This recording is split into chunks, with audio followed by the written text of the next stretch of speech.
Whispers in the pines. I thought camping alone in the woods would be peaceful, a quiet escape from the city's roar. Just me, a worn backpack, and a promise of silence. I was wrong. So, very wrong. I'm no survivalist, just an ordinary city dweller craving solitude, craving air that wasn't tainted with exhaust fumes or sirens. I set out early, driving past the last trace of pavement until the road gave way to dirt and shadowed trails. The forest swallowed my car like it had been waiting all along.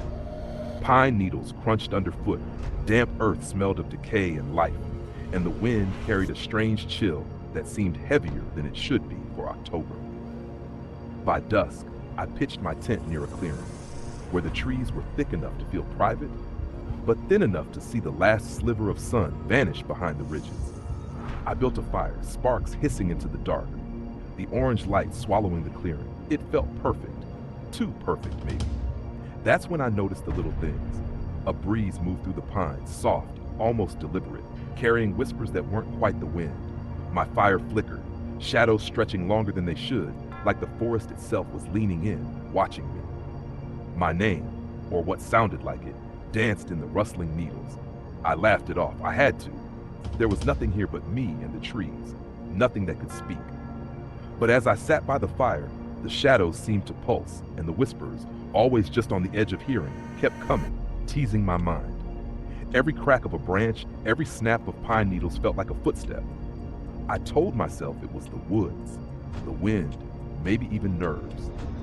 Yet deep down, I knew something had noticed me, something that didn't belong, that shouldn't exist in the quiet, pristine forest I thought I'd conquered. I should have left then. I didn't. At first, I laughed. It's just the wind, I told myself, poking at the fire with a stick like some kind of defiant caveman. But then I heard it again, softer this time, taunting, like a whisper crawling along the edge of my sanity. David. My blood ran cold. The sound came from somewhere beyond the tree line, low and hushed, as though someone stood just far enough to stay unseen. I froze, listening. Nothing, just the forest breathing. But when I leaned closer, the whisper came again, more distinct, more human. I grabbed my flashlight and swung it toward the pines. The beam sliced through the darkness, illuminating only trunks and fog, thick, pale fog that hadn't been there before. My pulse hammered in my throat. I wanted to call out, to tell whoever or whatever it was to stop messing around, but my voice caught in my chest. Every logical part of me screamed, "It's the wind, you idiot." But there was something else now. Footsteps, slow, deliberate crunches in the pine needles, moving in a wide circle around my camp. I tried to calm down, zipped up the tent, told myself I'd laugh about this in the morning, but the forest had gone quiet, unnaturally quiet. No crickets, no wind, no sound but my own breathing. Then something brushed against the side of my tent, light, like a hand dragging over fabric. I shot upright, holding my flashlight like a weapon, scanning the walls. Silence, and then whispers. Not one voice this time, but several. Low, overlapping like a crowd murmuring in prayer. I pressed my ear against the tent wall, my heart thudding so hard I could barely hear over it. The whispers grew louder, faster. I could make out words, broken fragments, but ones I knew. They were my words, private thoughts, regrets, things I'd never said out loud. I burst out of the tent, flashlight trembling in my hand, sweeping the clearing. No one, nothing. But the air was colder now. My breath fogged like smoke. And on the ground near the fire pit, pine needles had been disturbed, traced into a shape, a crude spiral. The forest held its breath, and for the first time that night, I realized I wasn't imagining this. Something was out there, and it knew my name. I ran without looking back. Branches tore at my arms, my lungs burned. But the whispers, they weren't behind me anymore. They were inside my head, laughing, mocking, twisting my thoughts into shapes I didn't recognize. It started just after I saw them. They stepped from the tree line without sound, 5, maybe 6 of them, hooded in shadow, their faces hidden, their movements wrong, too fluid. They circled the fire like ghosts rehearsing a ritual. The flames bent toward them, like the fire itself wanted to listen. And then they began to speak. Not in words I could understand at first, just low murmurs that made the air hum, made my teeth ache. But as I strained to listen, the words shifted. They became familiar.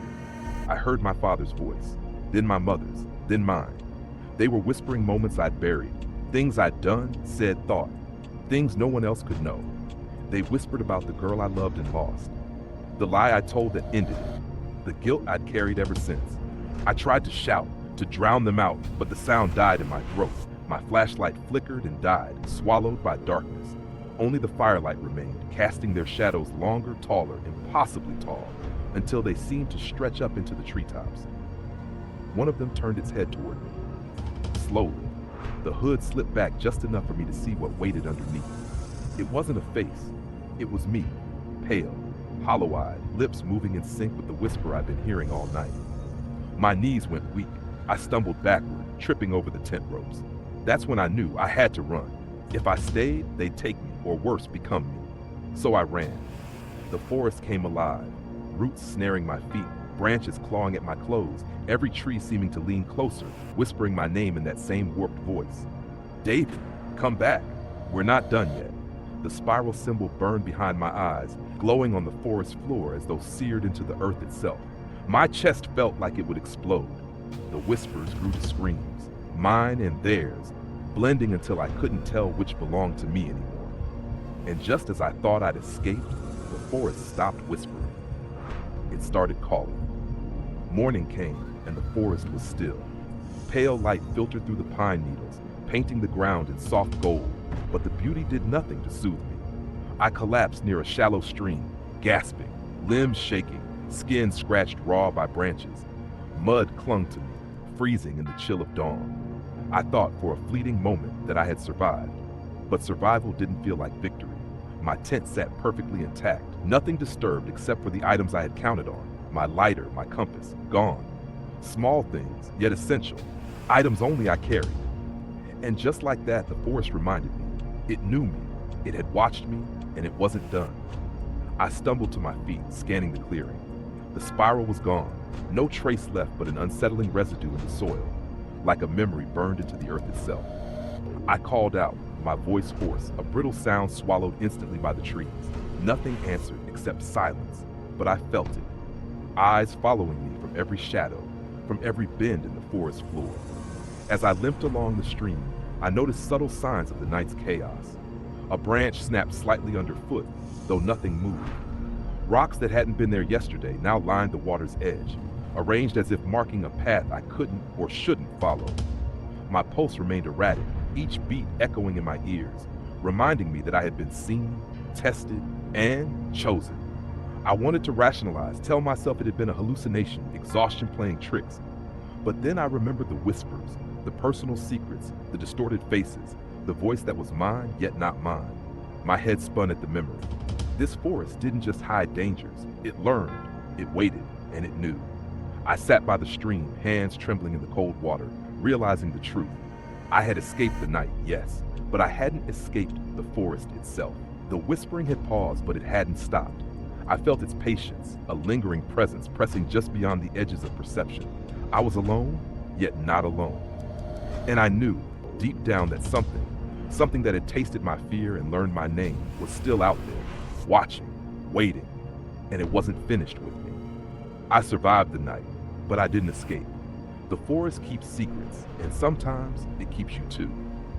Dawn had broken, and the sunlight made everything look ordinary, deceptively peaceful.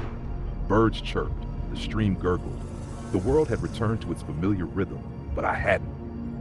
I walked back to where I had parked my car, every step heavy with exhaustion and disbelief. My backpack felt lighter, some things missing, some things changed. Like the forest had taken what it needed and left me just enough to tell the tale. I glanced back over my shoulder, half expecting the shadows to peel themselves from the trees to emerge and claim me, but there was only light. And yet, a part of me knew better. I could still feel the weight of those eyes, the echoes of voices that weren't meant to be heard. The faint imprint of that spiral burned into my memory. I would think I was safe in the city again, among the noise and the crowd, and yet the whispers would return in the dead of night, soft, teasing, intimate. Sometimes solitude isn't freedom, it's exposure. The forest had shown me that, and I had learned it the hard way. I had wanted peace, wanted silence, but instead I found something older, something patient, something that could wait decades to reveal itself. I survived, yes, but the forest didn't lose. It never loses. it only waits. And somewhere out there, beneath the towering pines and the endless needles, it watches, it listens, it whispers. And if you ever find yourself alone in the woods, you might think you're the one observing. But the truth, you're the one being observed. Thank you for listening. If this story sent a chill down your spine, consider liking the video to support the channel and help it reach more curious minds. Subscribe for daily content that delves into mystery, suspense, and the unknown, and share this video with someone who appreciates a story that lingers long after the screen goes dark. Another video is recommended on your screen now. Go ahead, watch it, and I'll see you back here tomorrow. And tonight, if you listen closely, maybe you'll hear it too, whispering your name.